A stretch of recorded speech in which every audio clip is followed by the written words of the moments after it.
ایک بار بآواز بلند نعرہ صلوات۔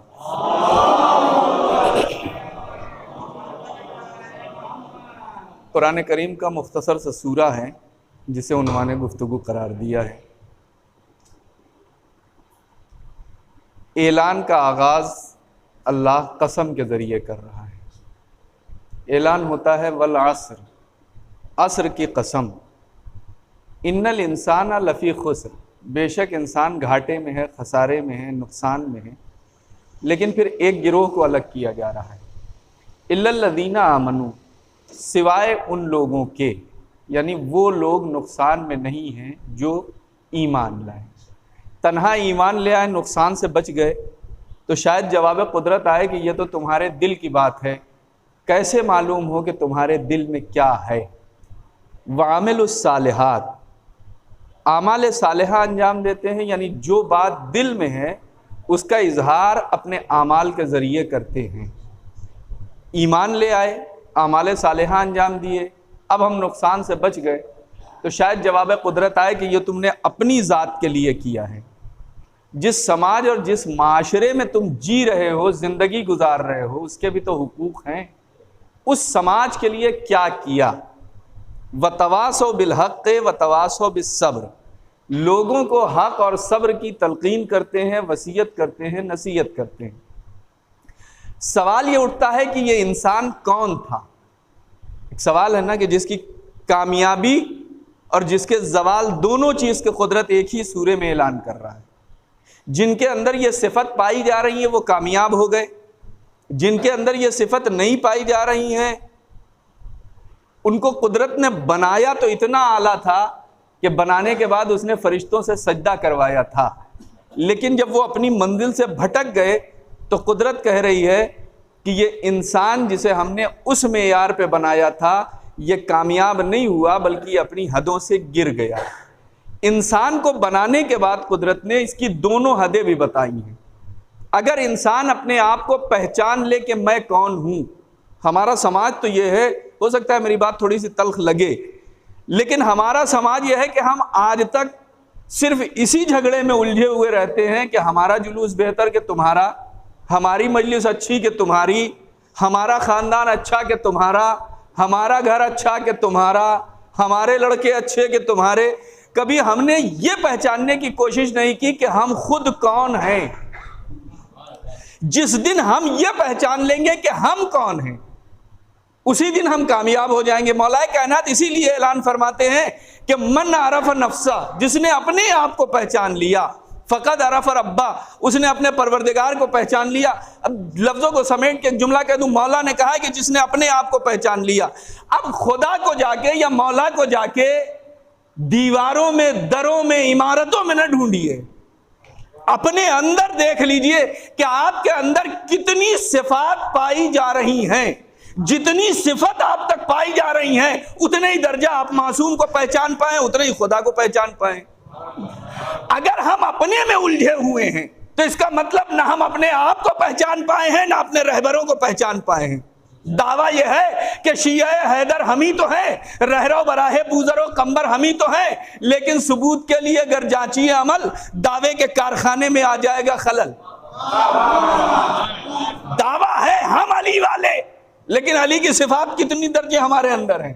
دعویٰ یہ ہے کہ ہم حسینی، سوال یہ اٹھتا ہے کہ محرم کو ہم نے حاضری سے علاوہ بھی جانا ہے یا حاضری تک جانا ہے؟ ایک صلوات بھیجے پر محمد و آل محمد۔ انسان ہے کیا؟ سوال یہ اٹھتا ہے کہ یہ انسان ہے کیا جس کے لیے قدرت کہہ رہی کہ بے شک عصر کی قسم انسان گھاٹے میں ہے، خسارے میں ہے، نقصان میں۔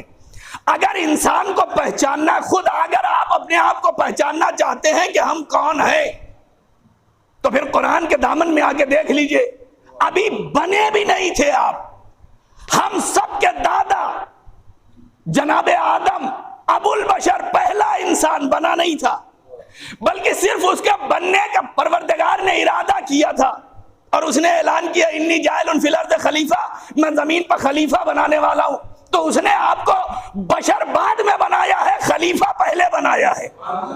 اب تو اپنی عظمت سمجھ لیجئے۔ عجیب و غریب مسئلہ یہ ہے کہ آج سے 50 سال پہلے تک جو قوم علم کے لیے پہچانی جاتی تھی، آج وہی جہالت کے لیے پہچانی جا رہی ہے۔ صلوات بھیجے بر محمد و آل محمد۔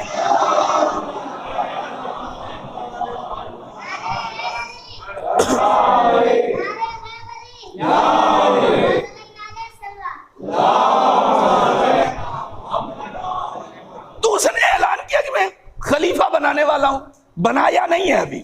جناب آدم کا مجسمہ ابھی تیار نہیں ہوا ہے، صرف اعلان ہوا۔ جب اس نے کہا کہ ہم خلیفہ بنانے والے ہیں تو فرشتوں نے پلٹ کے اس کے دعوے کے اوپر، اس کے اعلان کے اوپر انہوں نے اعتراض کر دیا۔ قرآن پڑھتے ہیں نا، اتجلو فیہا من یفسد فیہا ویسفک الدماء، کیا اسے بنائے گا جو زمین پر جا کے فساد و خوریزی برپا کرے؟ دیکھیے پروردگار نے کہا میں خلیفہ بنانے والا ہوں، فرشتے کہہ رہے ہیں کیا اسے بنائے گا جو زمین پر جا کے فساد و خوریزی برپا کرے؟ ابھی بنا نہیں ہے، تو یہ فرشتوں کو کیسے معلوم ہوا کہ انسان کیسا ہوگا؟ پورا عالم اسلام جتنی بھی مکتبہ فکر کوئی قید نہیں ہے، شیعہ ہو، سنی ہو، دیوبندی ہو، بریلوی ہو، حنفی، کوئی قید نہیں ہے۔ سب نے ترجمہ یہی لکھا ہے کہ فرشتوں نے پلٹ کے کہا کیا اسے بنائے گا جو زمین پر جا کے فساد و خوریزی برپا کرے؟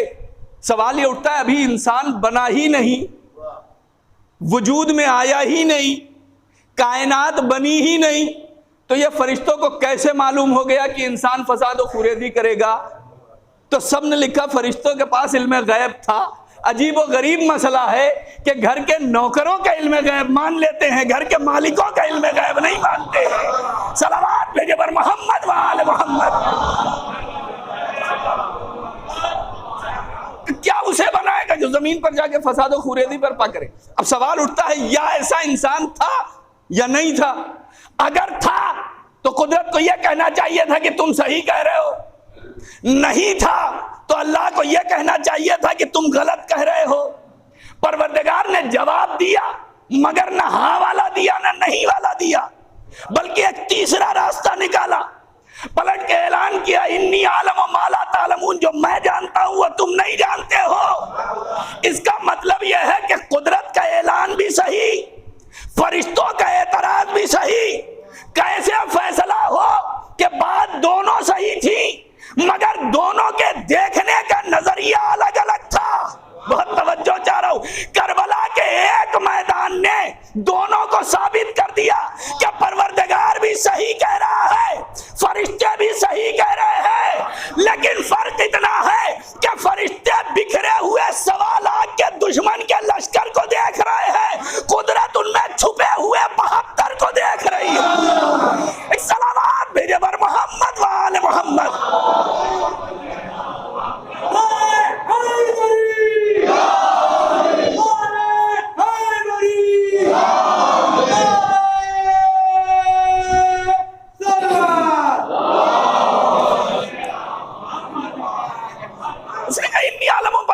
جو میں جانتا ہوں تم نہیں جانتے ہو۔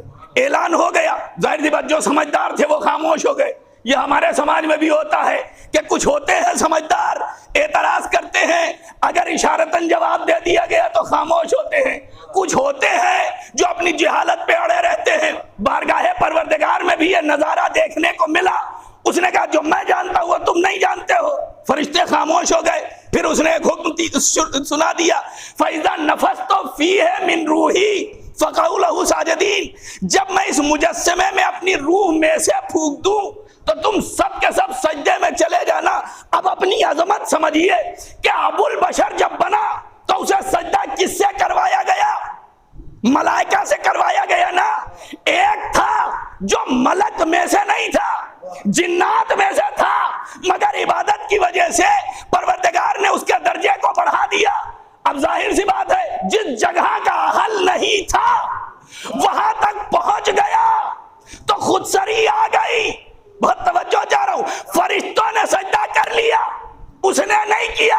اب سمجھ میں آیا کہ ہم وہ ہیں کہ جس کو فرشتوں نے سجدہ کیا ہے۔ اب اگر انسان حد سے گرتا ہے تو اول دشمن کے ماننے والوں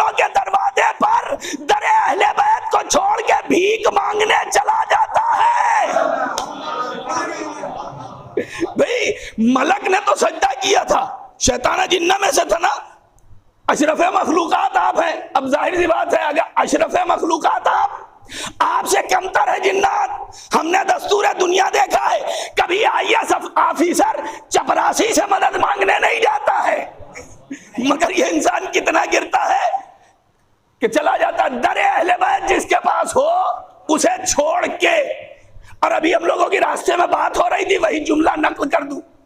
ابھی آنے والی ہے 21 مارچ. 21 مارچ کو بڑا زور ہوتا ہے، صاحب رنگ کیسا آیا ہے، سواری کیسی ہے، کھانا کیسا ہے، ہوتا ہے نا. حالانکہ جہاں تک جتنی شریعت میں نے پڑھی ہے، ان ساری چیزوں کا شریعت سے کوئی لینا دینا نہیں ہے.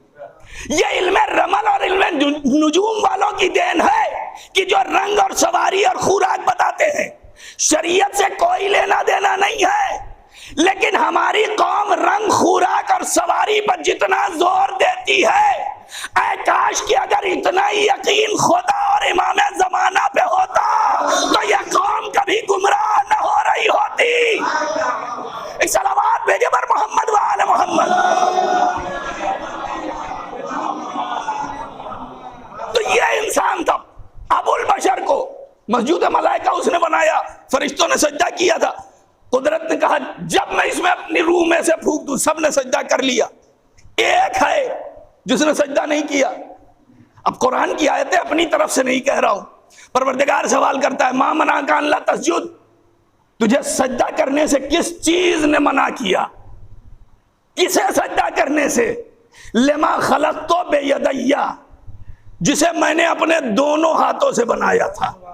ایک ہاتھ سے نہیں بنایا ہے، دونوں ہاتھوں سے، چھپا کے نہیں بنایا ہے، فرشتوں کے مجمع کے سامنے. اس کا مطلب یہ ہوا کہ جو پروردگار کا بنایا ہوا خلیفہ ہوتا ہے وہ چھپ کے نہیں بنتا ہے، مجمع عام میں بنتا ہے. ایک ہاتھ سے نہیں بنتا ہے، دونوں ہاتھوں پہ بنتا ہے.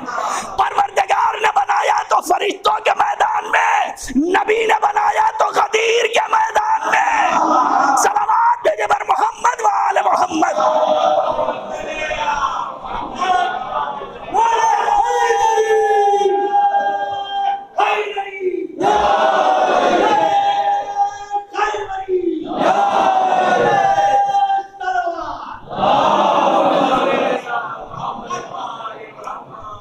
سوال کر لیا اس نے، تجھے کس چیز نے منع کیا سجدہ کرنے سے جسے میں نے اپنے دونوں ہاتھوں سے بنایا تھا؟ استکبرتا، کیا تجھے غرور ہو گیا ہے؟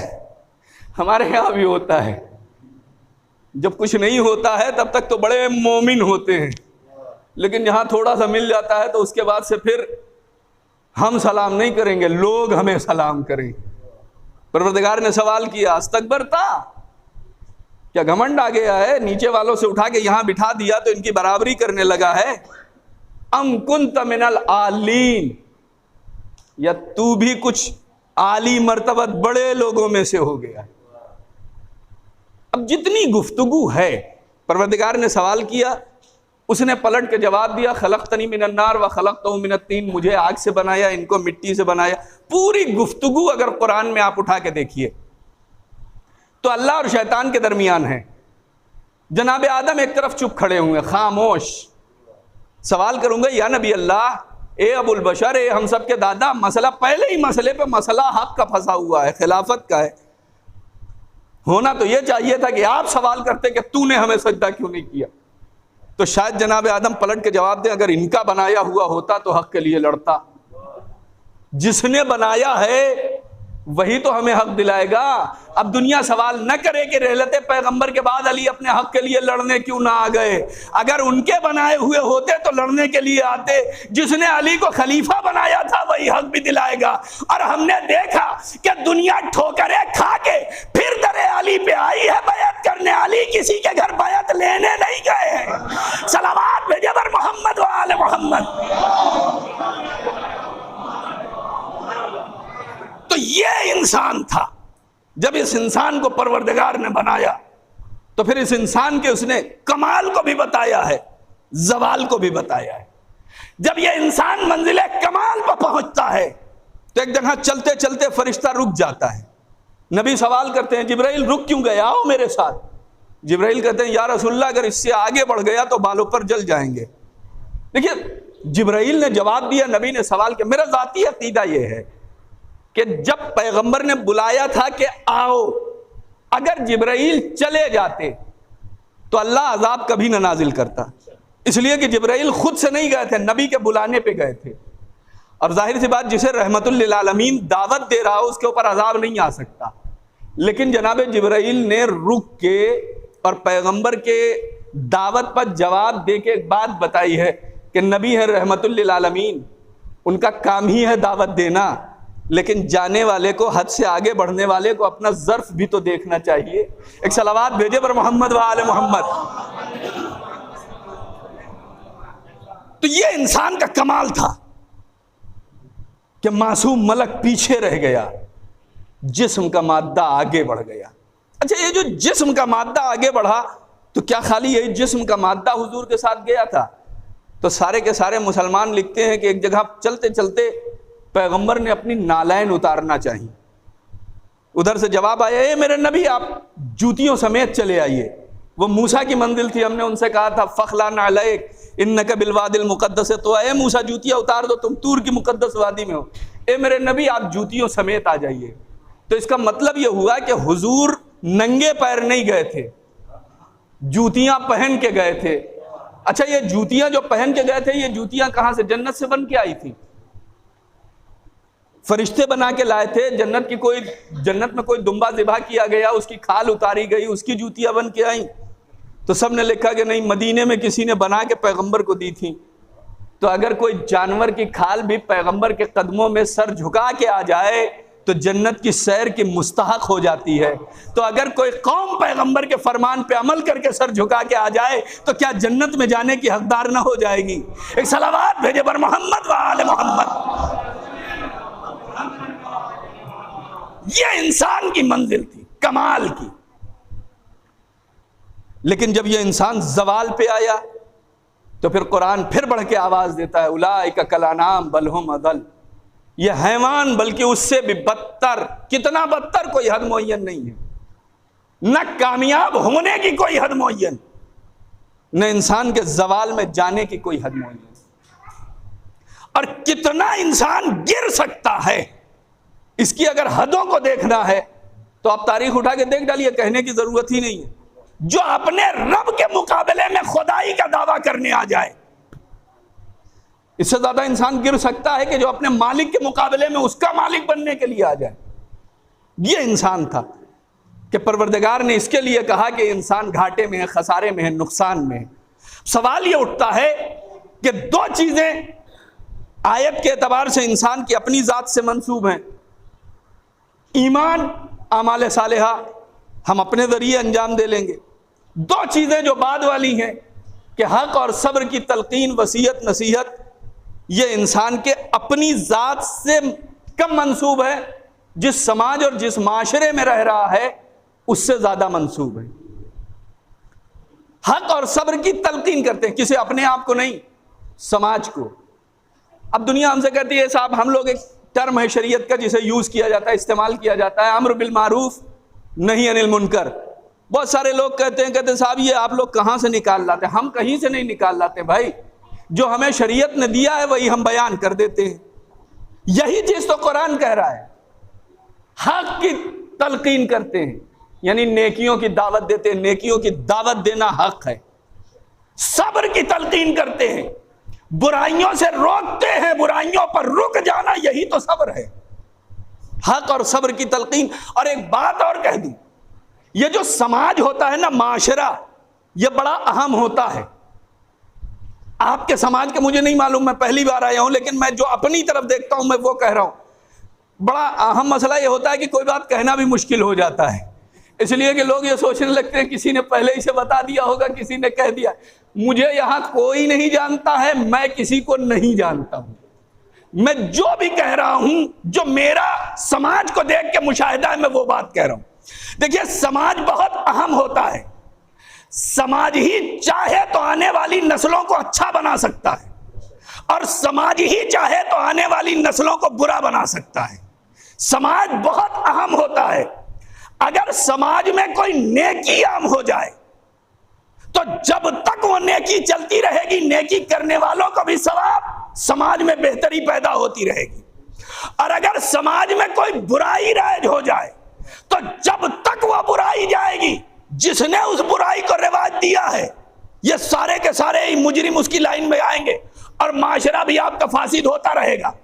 سماج میں اچھائیاں اور معصومین بھی سماج کو بہتر دیکھنا چاہتے ہیں، قرآن بھی آپ کے سماج کو بہتر دیکھنا چاہتا ہے، قرآن بہتر دیکھنا چاہتا ہے۔ قرآن اعلان کرتا ہے، جہاں تک میری ناقص نظر ہے تقریباً 56 یا 57 آیتیں قرآن کریم میں ہیں جو سماج سے متعلق ہیں۔ انہی میں سے ایک اعلان قدرت ہوتا ہے تعاونوا علی البر والتقوی، دیکھو اپنے معاشرے کو اچھائیوں کی اور نیکیوں کی دعوت دو، ولا تعاونوا علی الاثم والعدوان، لیکن دیکھو گناہوں میں اور برائیوں میں ہرگز مدد نہ کرنا۔ یعنی قرآن بھی چاہتا ہے کہ ہمارا سماج بہتر ہو۔ بہت توجہ چاہ رہا ہوں، اقوال معصومین میں آ جائیے، چھٹے امام جعفر صادق علیہ السلام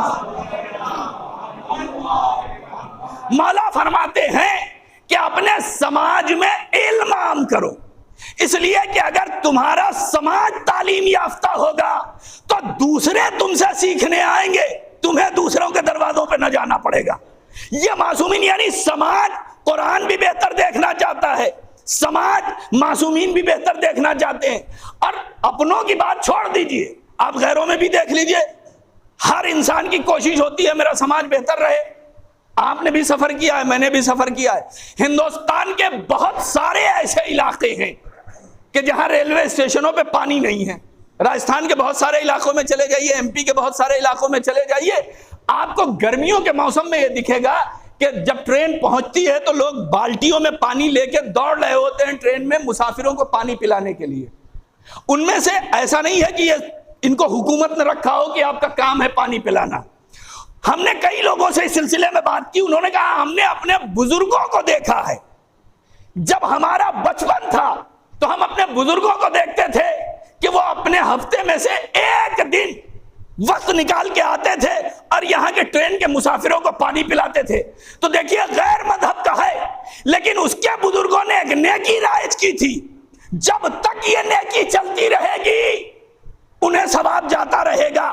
بہت توجہ چاہ رہا ہوں۔ اچھا ہمارے سماج میں کیا ہوا، یہ غیروں کا ہے، ہمارے یہاں سماج میں کیا ہوا کہ بحث ہونا چاہیے تھی حرام اور واجب پہ، وہ ہمارے یہاں کی بحث سمٹ کے ہو گئی مکروہ اور مستحب پہ، واجب اور حرام ہو گیا کنارے، مستحب اور مکروہ ہو گیا مورد بحث، جبکہ مسئلہ یہ ہے کہ اگر واجب چھوٹا تو ہم مجرم ہیں، اور اگر انجام دیا تو ہم نے اپنی ڈیوٹی انجام دی ہے، اس کا ثواب ملے گا، نہیں انجام دیا ہے تو اس کی سزا ملے گی۔ یہ ہے واجب اور حرام کا مسئلہ یہ ہے کہ اگر جو منع کیا گیا ہے اسے انجام دیا تو مجرم، اس سے ہمیں بچنا ہے، بچے تو ثواب ملے گا۔ مستحب اور مکروہ کیا ہے؟ مکروہ یہ ہے کہ نہیں کیا تو ثواب، کر دیا تو کوئی گناہ نہیں ہے۔ مستحب یہ ہے کہ انجام دیا تو ثواب، چھوٹ گیا تو مجرم نہیں ہے۔ ہمارے سماج میں واجب اور حرام چھوڑ دیا گیا، اب بحثیں ہوتی ہیں کیا مستحب ہے اور کیا مکروہ ہے۔ اس کی زندہ مثال ہر جگہ ہر سماج میں ہوتا ہے، جب کسی کا انتقال ہوتا ہے اور جنازہ قبر کے پاس پہنچ جاتا ہے تو وہاں یہ بحث تو ہوتی ہے کہ میت کو کدھر سے اتارنا مستحب ہے، کدھر سے اتارنا مکروہ ہے، لیکن یہ سماج کبھی غسل دیتے وقت جا کے اپنی ذمہ داری کو نہیں دیکھتا ہے کہ آیا غسل صحیح دیا جا رہا ہے یا نہیں، کفن صحیح پہنایا جا رہا ہے یا نہیں۔ یہ ہے سماج۔ کیوں؟ ہم اس لیے اس سے بھاگ رہے ہیں کہ وہ مسئلہ ایسا ہے سخت، ہمیں خود نہیں آتا تو ہم اس پر بحث کرنے کیسے جائیں؟ بڑی عجیب و غریب بات ہے۔ میں نے کہا نا میری بات تھوڑی سی سخت لگے گی مگر منبر پہ آنے کے بعد میری شرعی ذمہ داری ہے کہنا، ہمیں خود نہیں آتا۔ اب اس کے لیے ایک جملہ ایجاد کیا گیا، بنا لیا گیا، سب پوچھئے گا نہیں، پوچھ لیجئے گا، پتہ ہو جائے گا تو انجام نہیں دیں گے تو گناہ ہوگا، جب پتہ ہی نہیں ہے تو ہمیں معلوم نہیں ہے۔ یہ شریعت کی نظر میں زیادہ بڑے مجرم ہیں، شریعت کی نظر میں یہ زیادہ بڑے مجرم ہیں۔ دیکھیے ہوتا یہ ہے کہ یہ جو پورا معاشرہ سماج ہوتا ہے نا، نہ اس میں سب خراب ہوتے ہیں نہ سب اچھے ہوتے ہیں. اگر حق والوں کی فہرست اٹھا کے دیکھیے تو 100% میں 5, 7, 8%, 10% سے زیادہ نہیں ملیں گے. اور اگر برے لوگوں کی بھی فہرست اٹھا کے پڑھیے تو سماج میں 80%, 90% نہیں ہوتے ہیں, وہ بھی 10-12% ہوتے ہیں, اس سے زیادہ نہیں ہوتے ہیں. لیکن ان حق اور باطل کے درمیان جو 80% کی فوج ہوتی ہے, جو یہ خود ساختہ مومن ہوتے ہیں, یہ اپنے مفاد کے غلام ہوتے ہیں. بہت توجہ چاہ رہا ہوں, یہ مفاد کے غلام ہوتے ہیں. ہم کہتے ہیں صاحب یہ بڑے مومن ہیں. ہم نے پوچھا وہ کیسے؟ کہنے لگے کسی کو برا نہیں کہتے ہیں, کسی کے مسئلے میں بولتے نہیں ہیں. صاحب یہی لوگ تو امر عاص ہوتے ہیں کہ نماز علی کے پیچھے کھانا معاویہ کے دسترخوان پہ اچھا لگتا ہے. صلوات بھیجے پر محمد و آل محمد.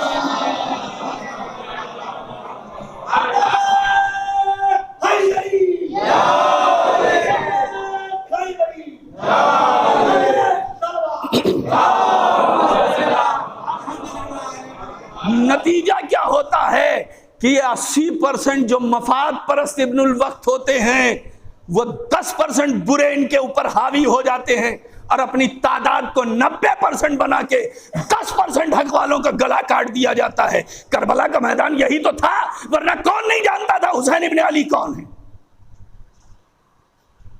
کسے نہیں پتا تھا کہ علی امام وقت ہے. لیکن علی کے گلے میں رسی ڈالنے والے کتنے لوگ تھے؟ کتنے لوگ تھے؟ کیا پورا مدینہ آ گیا تھا مولا کائنات کے گلے میں رسی ڈالنے؟ چند لوگ آئے تھے نا. لیکن پورا مدینہ ان سے سہما ہوا اپنے گھروں میں بیٹھا تھا. جناب سیدہ جا کے ایک ایک کا دروازہ کھٹکھٹا رہی تھی, کیا تم نے غدیر کا اعلان نہیں سنا تھا؟ یہ مفاد پرست لوگ جو تھے نا, ان میں سے کوئی علی کے ساتھ آنے کے لیے تیار نہیں تھا. میں نے کہہ دیا, کہنا بڑا آسان ہوتا ہے, میں بھی اسی مرض کا شکار ہوں. کہہ دینا ممبر سے بہت آسان ہوتا ہے, مگر میرا فرض ہے اس لیے کہہ رہا ہوں. سماج بڑا اہم ہوتا ہے, سماج کی ذمہ داریاں بھی بڑی اہم ہوتی ہیں. اگر یہاں تک میری بات واضح ہے کہ اگر سماج میں کوئی اچھائی رائج ہو جائے تو بڑی مشکل سے اسے ختم کیا جا سکتا ہے, اور سماج میں برائی رائج ہو جائے تو اسے بھی بڑی مشکل سے ختم کیا جا سکتا ہے. اگر میری بات یہاں تک واضح ہے تو میں آپ کے ذہنوں کو 1400 سال پیچھے لے جانا چاہتا ہوں. سوچئے شام کے ماحول کو اتنا زہر آلود کر دیا گیا تھا کہ جب مولائے کائنات کی خبر شہادت شام میں پہنچی ہے تو لوگ حیرت سے پوچھ رہے تھے, کیا علی مسجد بھی جایا کرتے تھے؟ کیا علی نماز بھی پڑھا کرتے تھے؟ سوچئے ماحول کتنا خراب ہو چکا تھا کہ جو امام وقت ہے اس کے لیے یہ پوچھا جا رہا ہے کیا وہ مسجد بھی جاتے تھے, کیا وہ نماز بھی پڑھتے تھے. اب حسین کے قیام کا مقصد سمجھیے کہ حسین ابن علی نے جب اس زہر آلود ماحول کی اصلاح کے لیے شخصیتوں کا انتخاب کیا تو 2 شخصیتوں کو چنا ہے, ایک جناب زینب, دوسرے چوتھے امام. اگر زمانے کے اعتبار سے دیکھیے تو خاتون صنف نازک کہلاتی ہے, چوتھے امام شب عاشور سے مریض ہے. لیکن امام نے ان دونوں کو چن کے جو ذمہ داریاں دی ہے کہ دیکھو کربلا میں قربانی میں دے رہا ہوں, قربانی کو عام کرنا اور شام کے ماحول کو بدلنا تم دونوں کی ذمہ داری ہے. تو پھر عجب نہیں چوتھے امام اور جناب زینب نے آواز دی ہو, اے امام وقت اگر انتخاب تو نے کیا ہے تو پھر دیکھ لینا محل یزید کا ہوگا, دربار یزید کا ہوگا, خزانہ یزید کا ہوگا, افراد یزید کے ہوں گے, فوج یزید کی ہوگی, مؤذن یزید کا ہوگا, مگر فتح کا اعلان ہمارا ہو رہا ہوگا. ایک صلوات بھیجے پر محمد و آل محمد.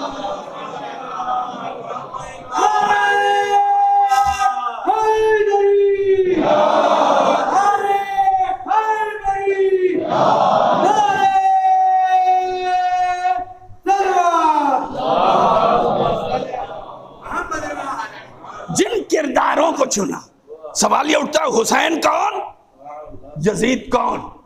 یہ ابھی کربلا کا آغاز ہوا ہے نا, 28 رجب سے اب شروع ہوا ہو وہ سلسلہ.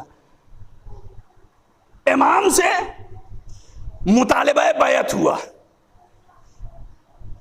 حاکم شام واصل جہنم ہوا, یزید تخت خلافت پہ بیٹھا, روایتیں بتاتی ہیں سب سے پہلا خط یہ لکھا گیا والی مدینہ کو کہ یا حسین ابن علی بیعت کریں یا ان کا سر تن سے جدا کر دیا جائے. سنتے نا، ابھی آپ نے سنا ہوگا برابر.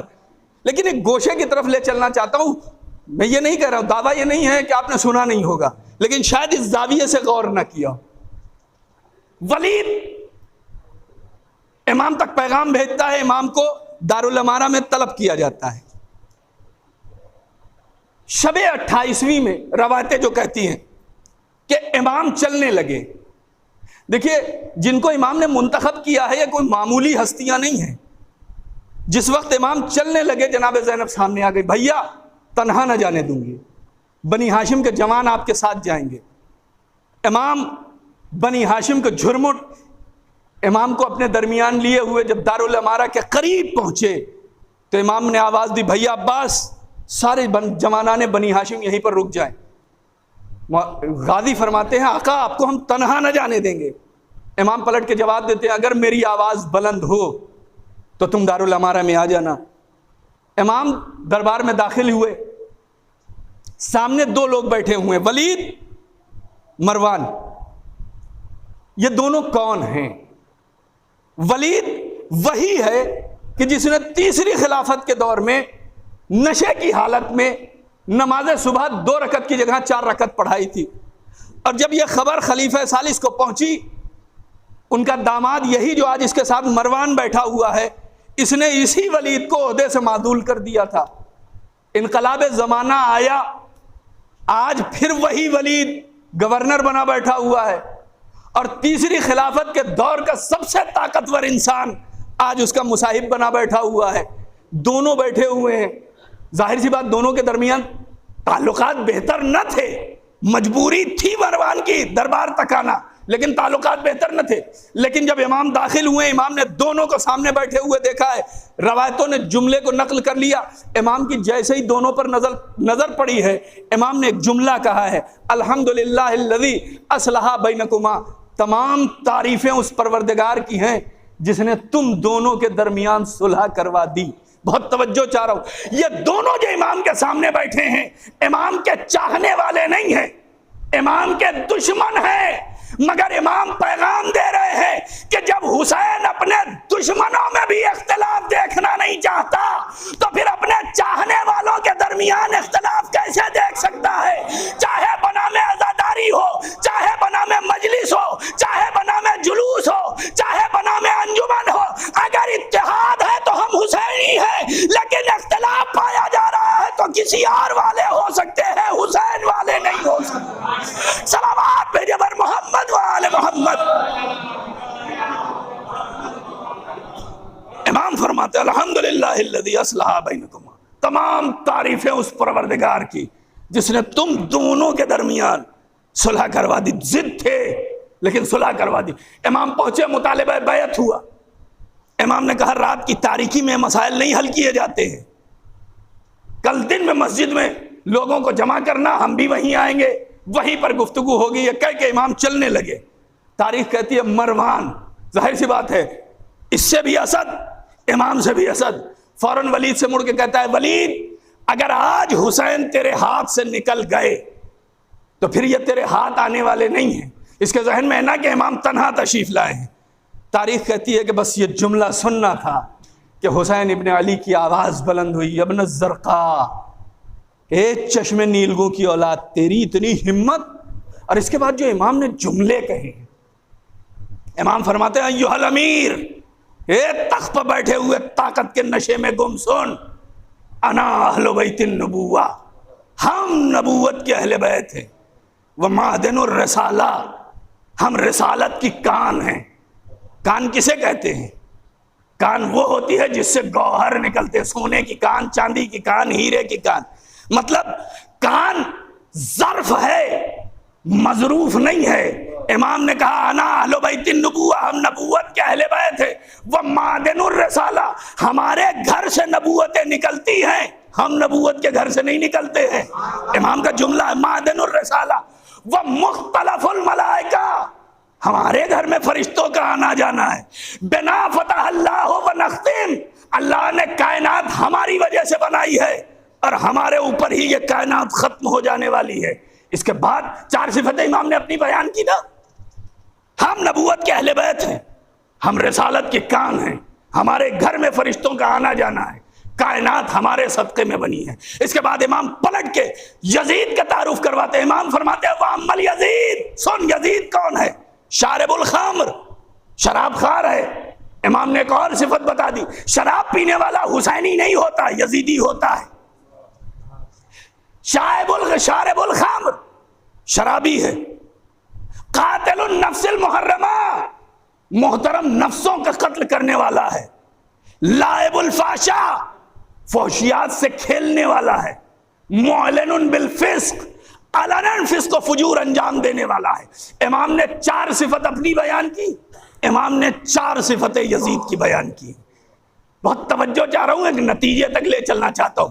امام نے 4 صفت اپنی بیان کی، 4 یزید کی بیان کی۔ اب نہ مروان میں ہمت ہے نہ ولید میں ہمت ہے کہ امام کو ٹوک دیتا کہ حسین آپ یہ غلط کہہ رہے ہیں۔ بھرے دربار میں امام نے اعلان کیا۔ ان کا چپ رہنا اس بات کی دلیل ہے کہ یہ بھی جانتے ہیں کہ حسین کون ہے، یزید کون ہے۔ ایک صلوات بھیجے بر محمد و آل محمد۔ 4 صفت اپنی اور 4 یزید کی صفت بیان کرنے کے بعد امام نے پھر وہ تاریخی جملہ کہا ہے کہ مثلی لا یبایع لمثلا، مجھ جیسا اس جیسے کی بیعت نہیں کر سکتا۔ یہ کہہ دینا آسان ہے، لیکن اگر تاریخ کی حقیقت میں آ کے دیکھیے، امام نے کہا ہے مجھ جیسا اس جیسے کی بیعت نہیں کر سکتا۔ حسین کون ہے، یزید کون ہے جس کے لیے حسین کہہ رہے ہیں کہ مجھ جیسا اس جیسے کی بیعت نہیں کر سکتا؟ زیارت عاشورہ کم سے کم عاشور کے دن تو آپ سب پڑھتے ہوں گے نا اعمال عاشورہ کے ساتھ۔ اس زیارت میں جب آئیے تو آخر کی 3-4 لائنوں میں جب آپ پہنچیے گا تو وہاں کے اوپر آپ چند جملے پڑھتے ہیں، اللہم لعن اول ظالم ظلم حق محمد وآل محمد ثم لعن الثانیہ والثالث والرابع اللہم لعن یزید خامسہ۔ پروردگار پہلے ظالم پر لعن کر جس نے محمد و آل محمد کے حق کو لوٹا، پھر دوسرے ظالم پر، تیسرے پر، چوتھے پر اور 5ویں ظالم پر لعن کر جو یزید ہے۔ اس کا مطلب یزید اپنے مقصد کا پہلا نہیں ہے، 5واں ہے۔ تو حسین بھی اپنے مقصد کا پہلا نہیں ہے، پنجتن کا 5واں ہے۔ کربلا میں باطل کے 5ویں کے مقابلے پر حق کا 5واں آیا تھا۔ اب سمجھ میں آیا کہ یہ کربلا شہزادوں کی جنگ نہیں تھی، کربلا میں ایک وہ ہے کہ جو شروع سے دین مٹانے کی وہ سلسلہ ہے جو شروع سے دین مٹانے کی کوشش کر رہا ہے، دوسرا سلسلہ وہ ہے جو شروع سے دین بچانے کی کوشش کر رہا ہے۔ یزید اس سلسلے کا نمائندہ ہے جو شروع سے دین مٹانے کی کوشش کر رہا ہے۔ پہلی جنگ اسلام کی، جسے دنیا جنگ بدر کے نام سے یاد کرتی، جہاں اسلام کا مخالف لشکر اسلام کو مٹانے کے لیے آیا تھا۔ باطل کے لشکر سے 3 لوگ نکلے ہیں، عتبہ، شیبہ، ولید، تینوں نکل کے آت کے کہتے ہیں حل من مبارز، ہے کوئی میرے مد مقابل؟ پیغمبر کے لشکر سے پیغمبر کے 3 صحابی نکلے۔ جب وہ پہنچے سامنے تو پلٹ کے سوال کرتے ہیں تمہارا حسب و نسب کیا ہے؟ انہوں نے کہا ہم محمد کے صحابی۔ کہ تم ہمارے برابر والے نہیں ہو، کیا تمہارے نبی کے لشکر میں ہمارے برابر والا کوئی نہیں ہے؟ تاریخ کہتی ہے جیسے ہی یہ کہا پیغمبر نے ادھر سے آواز دی اور ادھر سے 3 لوگ دوسرے نکلے۔ جو 3 دوسرے نکلے جناب حمزہ، جناب عبیدہ، مولا کائنات آئے ہیں۔ تینوں کے درمیان جنگ ہوئی ہے۔ جناب حمزہ نے عتبہ کو قتل کیا، جناب عبیدہ کی شیبہ سے جنگ ہو رہی تھی، مولا کائنات کی تلوار جو ترچھی چلی تو وہ والا ولید جو اس جنگ میں تھا اسے اپنے ساتھ لیتی ہی گئی، اور اب جو پلٹی تو شیبہ کو بھی واصل جہنم کر دیا۔ 3 پہلی جنگ ہے، 3 لوگ نکلے ہیں، عتبہ، شیبہ، ولید دشمن کی طرف سے، جناب حمزہ، جناب عبیدہ مولا کائنات پیغمبر کے لشکر سے۔ یہ عتبہ، شیبہ، ولید کون ہیں؟ یہ حمزہ اور عبیدہ اور مولا کائنات کون ہے؟ اگر تاریخ اٹھا کے دیکھیے تو اسلام کی دوسری جنگ جسے دنیا جنگ احد کے نام سے یاد کرتی ہے، جس میں پیغمبر کے چچا جناب حمزہ کا کلیجہ تاریخ کی بدنام زمانہ خاتون نے نکال کے چبایا ہے۔ عتبہ ہندا کا باپ تھا، شیبہ ہندا کا چچا تھا، ولید ہندا کا بھائی تھا۔ ہندا کون؟ حاکم شام کی ماں، یزید کی دادی، جنہوں نے قتل کیا تھا ان تینوں کو، جناب حمزہ حسین کے دادا، جناب عبیدہ حسین کے چچا، مولائے کائنات حسین کے بابا، یہ دونوں سلسلے تھے۔ ایک وہ سلسلہ جو شروع سے دین مٹا رہا تھا، دوسرا وہ سلسلہ جو شروع سے دین بچا رہا تھا۔ وہ جو شروع سے دین بچاتا چلا آیا تھا، اس کا بابا جب اس کائنات میں آیا ہے تو پھر 1,23,999 نبیوں کی نبوتیں ایک علی کے اوپر تھیں کہ اگر علی پیغمبر کی مدد کریں گے تو نبیوں کی نبوتیں بچیں گی، اگر علی مدد نہ کریں تو نبیوں کی نبوتیں خطرے میں پڑ جائیں گی۔ علی نے تو مدد کر دی، مگر اب دین بچانے کے لیے علی بھی دیکھ رہے تھے کربلا کی طرف۔ اے حسین، اگر تو ہاں کر دے تو ہم سب کی محنتیں بچ جائیں گی۔ اب جو زیارت وارثہ پڑھتے ہیں نا، اس میں کہتے ہیں السلام علیکہ یا وارث آدم صفوت اللہ، السلام علیکہ یا وارث نوح نبی اللہ، السلام علیکہ یا وارث ابراہیم خلیل اللہ۔ یہ حسین کو وارث نہیں بنا رہے ہیں، بلکہ حسین کی ان عظمتوں کو سلام کر رہے ہیں جہاں 1,24,000 نبیوں کی نبوتیں بچ گئی ہیں۔ اگر ایک حسین نہ ہو تو تاریخ بشریت تار تار ہو جائے۔ حسین نے وعدہ تو کرنا چاہا، مگر کربلا کے میدان تک حسین سارے نبیوں کی اور اپنے بابا کی محنتوں کو بچا سکتے ہیں، مگر کربلا میں حسین کی شہادت کے بعد کون ہے جو اس ذمہ داری کو سنبھال سکے کہ اس پیغام کو عام کرے جس کے لیے حسین ابن علی وعدہ کر رہے ہیں؟ کسی ایسی ذمہ دار شخصیت کی ضرورت تھی جو حسین کے اس مشن کو کربلا سے آگے لے جا کے کربلا کے جنگل کو قیامت تک کے لیے خاک شفا بنا دے۔ جب حسین نے اس کے لیے شخصیتوں کا انتخاب کیا تو پھر ایک بہن ہے، ایک بیٹا ہے۔ بیٹا شب عاشور سے مریض ہے۔ ایک جملہ کہوں تھوڑا سا مزاج پہ گرا گزرے گا، چوتھے امام شب عاشور سے لے کے عصر عاشور تک مریض رہے ہیں، لیکن ہم نے انہیں بیمار کربلا بنا دیا۔ کبھی سید الساجدین اور زین العابدین کے آئینے میں بھی سید سجاد کو دیکھیے، بیٹا ہے، باپ رخصت آخر کے لیے آیا، چوتھے امام نہ پہچان سکے۔ خود سے روایت ہے امام سے کہ جب میرا بابا رخصت آخر کے لیے آیا ہے، میری پھوپھی نے میرے شانے کو ہلایا، اے سید سجاد، تمہارا باپ تم سے رخصت آخر کے لیے آیا ہے۔ امام فرماتے ہیں میں اپنے بابا کو نہ پہچان سکا، بدن پر اتنے تیر لگے ہوئے تھے۔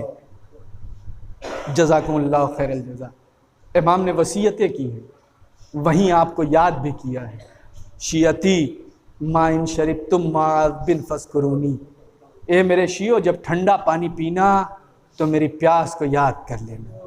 او سمعتم بغریب او شہید فندبونی، کسی غریب یا شہید کا تذکرہ سننا تو میرے اوپر آنسو بہا لینا۔ اس کے بعد امام کا شکوہ بھی ہے، مرثیہ بھی ہے، لیتکم فی یوم عاشورا جمیعا تنظرونی، اے کاش کہ تم سب کے سب میدان کربلا میں ہوتے تو دیکھتے، کیف استسقی لطفلی فابوا ان یرحمونی، کیسے میں اپنے بچے کے لیے پانی مانگ رہا تھا مگر انہوں نے دینے سے انکار کر دیا۔ یہ بیٹا تھا جسے حسین ذمہ داری دے کے جا رہے ہیں۔ دوسری وہ حسین کی بہن ہے جسے امام مقصد سونپ کے جا رہے ہیں۔ میں تاریخ کربلا میں دیکھ رہا تھا، مجھے تاریخ کربلا میں یہ تو ملتا ہے کہ عصر عاشور سے پہلے بی بی زینب کو غش آئے ہیں، لیکن جب حسین رخصت آخر کے لیے آئے ہیں اس کے بعد کوئی روایت نہیں بتاتی کہ جناب زینب کو غش آیا۔ روایتیں بتاتی ہیں کہ جب زینب کے بیٹے قتل ہوئے ہیں ماں نے سجدہ شکر ادا کیا ہے، لیکن جب باپ اپنے بیٹے کے جنازے پہ پہنچا ہے تو زینب بھتیجے کے جنازے پر اس طرح سے روئی ہیں جیسے ماں رو رہی۔ تاریخ کے جملے ہیں۔ جب حسین رخصت آخر کے لیے در خیمہ پر آئے ہیں، آواز دی ہے یا زینب و یا ام کلثوم یا رقیہ یا سکینہ علیکن من سلام، زینب تم پر حسین کا آخری سلام، رقیہ تم پر حسین کا آخری سلام، ام کلثوم تم پر حسین کا آخری سلام، اے ماں کی کنیز فضہ تم پر حسین کا آخری سلام۔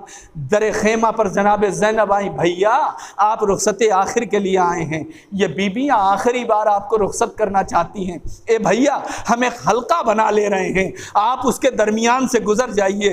حسین خیمے میں آئے، بیویوں نے ایک حلقہ بنایا، حسین حلقے سے گزرنے لگے۔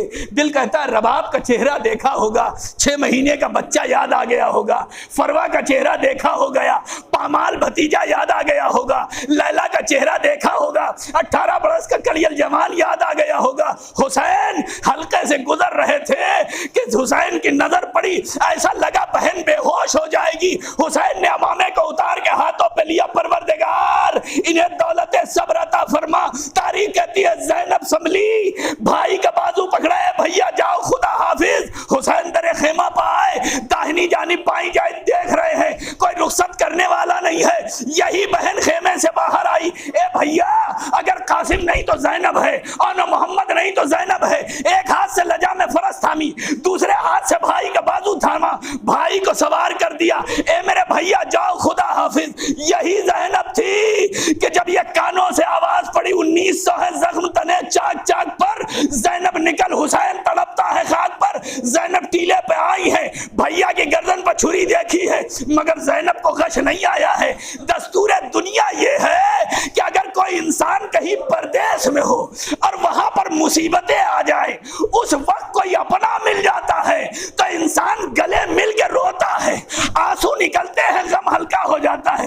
زینب بھی شام غریبہ میں ایک ٹوٹا ہوا نیزہ لیے ہوئے جلے ہوئے خیموں کے راگ کے چاروں طرف تلایا پھر رہی تھی۔ دور سے ایک شخص کو آتے ہوئے دیکھا، آواز دی ہے آنے والے اب ہمارے پاس کچھ نہیں ہے، آنے والے نہ رکا۔ زینب کہتی ہے اگر یقین نہیں ہے تو دن کی روشنی میں آ جانا، میرے بچے بھوک و پیاس سے نڈھال ہو کے سو گئے ہیں۔ آنے والا نہ رکا، جب آنے والا قریب آیا زینب نے لجام فرس پہ ہاتھ ڈال دیا، اگر عباس نہیں ہے تو ہمیں مجبور سمجھ لیا ہے، علی اکبر نہیں ہے تو مجبور سمجھ لیا ہے۔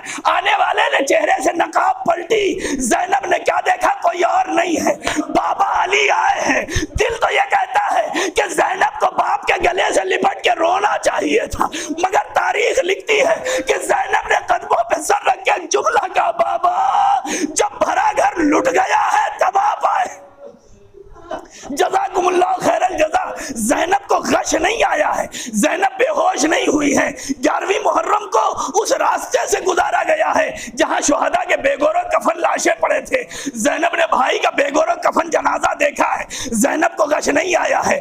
زینب قید خانہ شام سے مقصد حسین کو عام کر رہی ہیں، مگر زینب کو کبھی غش نہ آیا۔ واپس کربلا آئی ہیں، اونٹ کی بلندی سے خود کو گرایا ہے، کوہنیوں کے بل چلتی ہوئی قبر حسین پہ آئی ہیں، لیکن زینب کو غش نہیں آیا۔ ایک جملہ کا بھیا یہ بہن قید شام سے چھوٹ کے آئی ہے، اے بھیا تمہاری امانت قید خانہ شام میں رہ گئی ہے، مگر زینب کو غش نہیں آیا ہے۔ واپس مدینے آئی ہے، روضہ رسول پر پہنچی ہے، فریاد کی ہے، اے نانا آپ پر آسمان کے فرشتوں نے نماز پڑھی تھی، مگر اے نانا کربلا میں آپ کا نواسا قتل کر دیا گیا، لاشا بے گور و کفن پڑا تھا۔ زینب کو غش نہیں آیا ہے، مگر تاریخ کہتی ہے کہ جب زینب روضہ رسول سے نکل کے اپنی ماں کی تربت کی طرف چلی ہے تو انداز یہ تھا جیسے کوئی کمسن بچہ اپنے ماں کی گودی کی طرف دوڑتا ہے۔ زینب دوڑتی ہوئی قبر سیدہ پائی، ایک جملہ کہا، ماں جب کوئی پردیس جاتا ہے تو سوغات سفر لے کے آتا ہے، اما زینب بھی سوغات سفر لائی ہے۔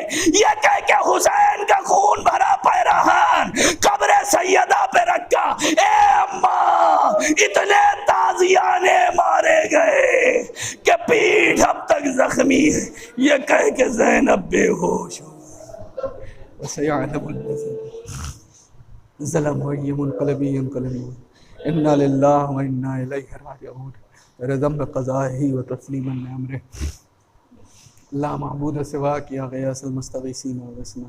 پروردگارہ ہمارے اس مختصر سے عمل کو قبول فرما، ہمیں اعمال صالحہ کی توفیق عطا فرما، جو مقروض ہیں ان کے قرضوں کو ادا فرما، جو پریشان حال ہیں ان کی پریشانیوں کو دور فرما، جو بیمار ہیں ان کو شفاء کامل و عاجل عطا فرما، جو بے گناہ اسیر ہیں انہیں جلد از جلد رہائی عطا فرما۔ پروردگارہ جو بچے امتحانات میں شریک ہو رہے ہیں انہیں کامیابی و کامرانی عطا فرما۔ معبود جو افراد بے روزگار ہیں انہیں صاحب روزگار بنا دے، جو صاحب روزگار ہیں ان کے رزق میں مزید ترقی عطا فرما۔ پروردگارہ جو افراد بے اولاد ہیں انہیں صاحب اولاد بنا دے۔ پروردگارہ جن مرحوم کے ایصال ثواب کے لیے مجلس سے انہیں جوار معصومین میں جگہ عطا فرما، ان کے تمام گناہان کبیرہ و صغیرہ کو معاف فرما، ان کے پسماندگان کو صبر عطا فرما۔ پروردگارہ اس دنیا میں جہاں جہاں بھی شیعان اہل بیت ہیں ان کی جان مال عزت و ناموس کی حفاظت فرما۔ مومنین بحرین، مومنین یمن، مومنین سیریا، مومنین سعودیہ کو کامیابی و کامرانی عطا فرما۔ امریکہ و اسرائیل کو نیست نابود فرما۔ جمہوریہ اسلامی ایران، عراق، شام، لبنان کی حفاظت فرما۔ پروردگار علماء اعلام کا سایہ ہمارے سروں پر قائم و دائم رہے۔ معبود بالاخص آیت اللہ سیستانی، آیت اللہ خامنئی، سید حسن نصر اللہ اور آیت اللہ زکزکی کی حفاظت فرما، انہیں دشمنوں کے شر سے محفوظ فرما۔ پروردگار اپنی آخری حجت کے ظہور میں تعجیل فرما، ہم سب کو ان کے ناصر و مددگار میں شمار فرما۔ آپ حضرات سے گزارش ہے کہ 1 مرتبہ سورہ الحمد اور 3 مرتبہ سورہ توحید کی تلاوت فرما کر مرحوم جناب مختار حسین ابن فتح محمد صاحب کی روح کو ایثار کریں۔